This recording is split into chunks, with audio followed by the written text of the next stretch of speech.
everyone, and welcome back to another episode of In the Garden for a Gardener's Notebook. And as you can see here, our potatoes continue on apace. Some of the early ones that came up first, they're actually getting high enough that we'll probably start hilling some of them up in a little bit here. I've been reading, and it says about 6 inches is where you want to start hilling them up. And some of them are approaching that rapidly, if not already there. I assume some of the slower ones will catch up eventually, and then we'll have the whole row hilled up equally.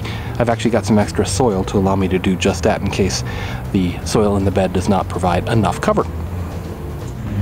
You've heard me say before how amazed I am at these potatoes coming up like this. I'm really happy.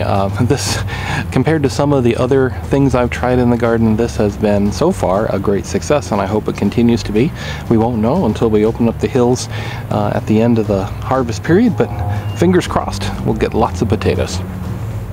The onions continue along too. I don't know if you can quite tell how big they are, but there's my arm. You can see they're doing quite well. It's interesting, some in a certain part of the bed are doing well, some are not doing so well, say in the back there.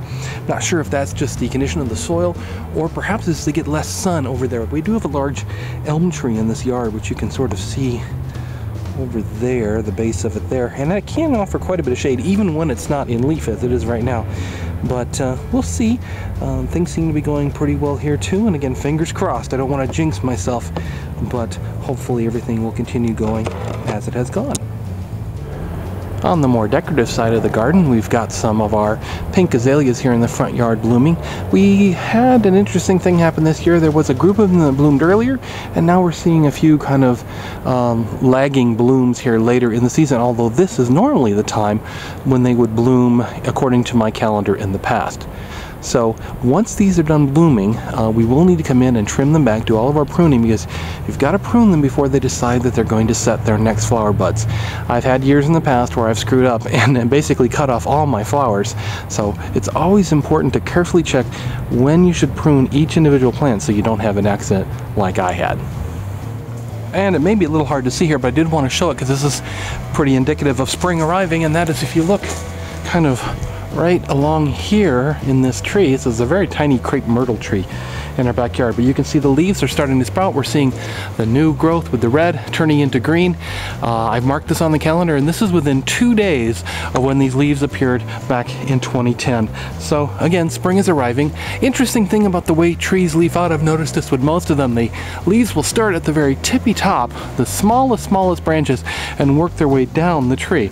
Not sure if that's true of all trees, but I do notice it with my elm tree and also with this Crape Myrtle. So it's something to look for. You might not notice spring arriving right away, but look at the top of the tree. You may see something interesting.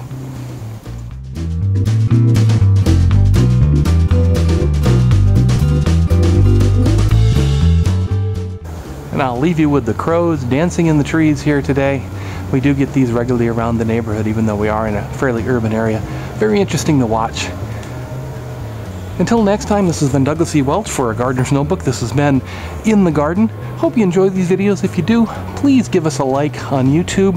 Send us your comments, your questions. I'd love to hear what's going on in your garden as much as I hope you like seeing what's going on in my garden, if that isn't a crazy way to put it. Thanks again. For more information, you can always visit the website, douglasewelch.com. Until next time, keep digging.